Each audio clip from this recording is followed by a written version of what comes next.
Harnessing failure's benefits calls for a method to learn from failure and then do better. That's a quote by Sastry and Penn, who wrote the book Fail Better. This book here, which is the inspiration for today's topic, which is how do we learn from our failure? Welcome to Risk and Rise, the podcast where we explore the journey of overcoming the fear of failure, embracing risk, and achieving success in entrepreneurship, creativity, and personal growth. I'm your host, Telana Simpson, and I'm thrilled to embark on this journey with you. Together, we'll discover the strategies, insights, and shifts in our thinking and attitudes that are needed to turn setbacks into stepping stones and transform fear into fuel for success. So grab your coffee, get comfortable, and let's dive into today's episode of Risk and Rise.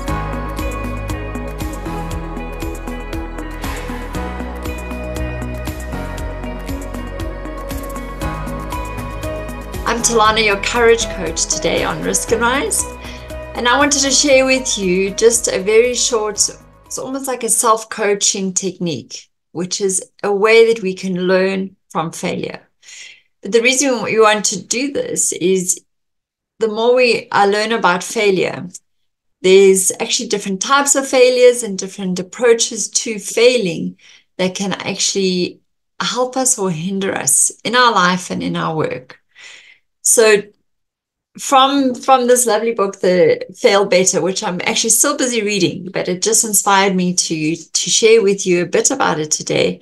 The two authors talk a lot about the difference between good failure or useful failure and dumb or useless failure. And useful failure, the good failure, is the one you actually learn from. Useless failure is one you obviously don't learn from. And dumb failure is when you just go blindly and do these mistakes because you have not done any preparation, any planning. You haven't even thought about what you are about to do. And therefore, you just walk in and make some silly mistakes. So it all comes down to how we actually learn from the experience when something fails, something, doesn't work out. So it's interesting that Sastry and Penn, these two authors, they've developed a whole methodology of how you approach a project. They call it a project, but they are referring to anything from big corporate projects, starting an actual business and challenging a condition in the market, right down to your own personal life, how you speak up in meetings or how you deal with family issues.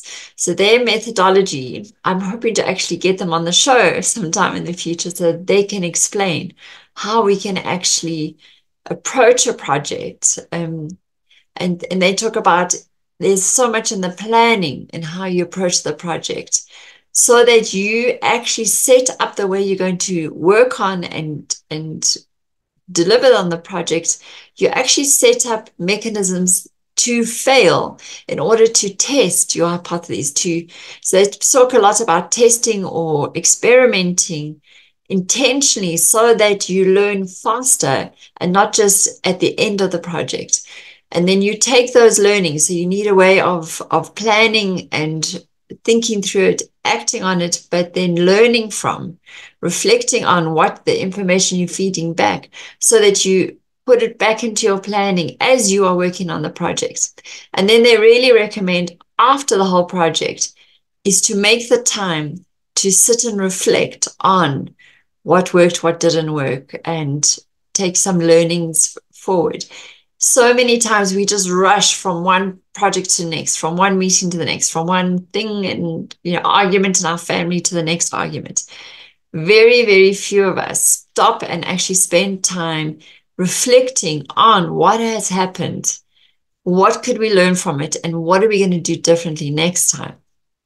So the self-coaching technique that I wanted to share with you today that I think is most useful, not only in our personal lives and our personal journey to risk and rise, but also can be used as a teamwork framework in order to do like a post-mortem to reflect on what happened in a project, as well as just, in bigger projects. And it's called, or it comes from a gentleman called Ralph. Ralph's framework is the name of it, RLFE.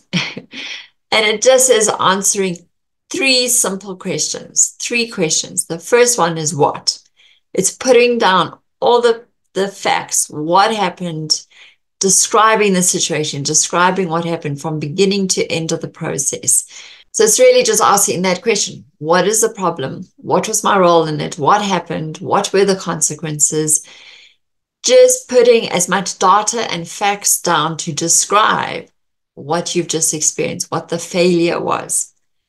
Then when you've got that, you might see where you're missing data so you can go and get it. Because the best thing to work on is not only, you can ask what were you feeling about that, but it's also about making sure you've got all the data, all the facts, and not just your interpretation of what you think happened.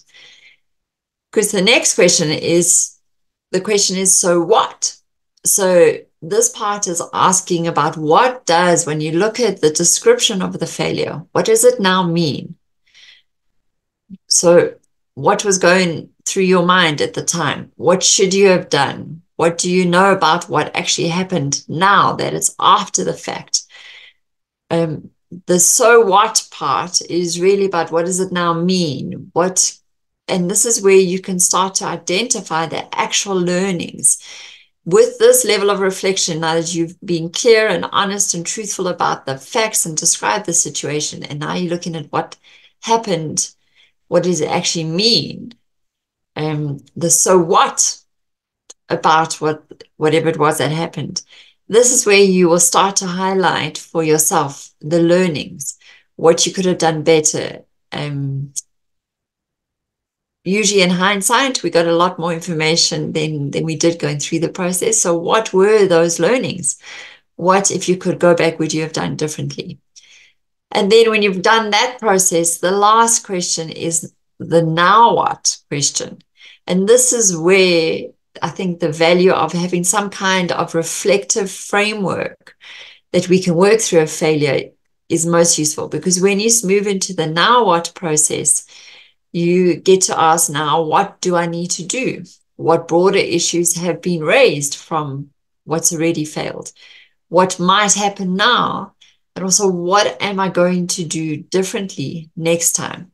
What are the actual specific actions, behaviors, skills, knowledge, learning that I might need to work on to make sure that in the future, if I face something similar, or when I start the next project, or we go into the next interaction with the family, now what? What will you do differently from the so what you learned, the meaning from the previous problem, and the previous failure.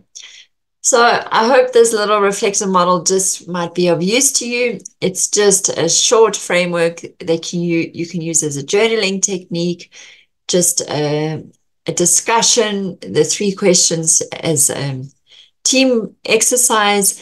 It's something that's really useful, that just gives you a bit of structure to do that reflection so that we have more good failures rather than dumb, useless failures, right? So that whatever happened, whatever mistake, failure that occurred, how do you shift that into a learning so that it becomes a good failure? So that going forward, you do things differently and we can all risk and rise. So if you would like just some more, I've collected a few articles and thoughts around this exercise. If you would like a copy of that PDF, just pop me an email and I'll send it to you. Absolutely. Just love to share this useful self-coaching technique, as I call it. I've used it many times. So just pop me an email, hello@riskandrise.co.za, and just let me know that you want the self-reflective learning PDF, and I'll send it through to you with pleasure. Also, if you have enjoyed this and you found some value, please do subscribe to our podcast on your favorite podcast app, whatever you're listening to me on right now. And let's go out and let's fail better from learning from good failures so that we can risk and rise together. thank you for joining me on Risk and Rise, where we face fears, conquer challenges, and rise above adversity to achieve our dreams. Find out more at riskandrise.co.za.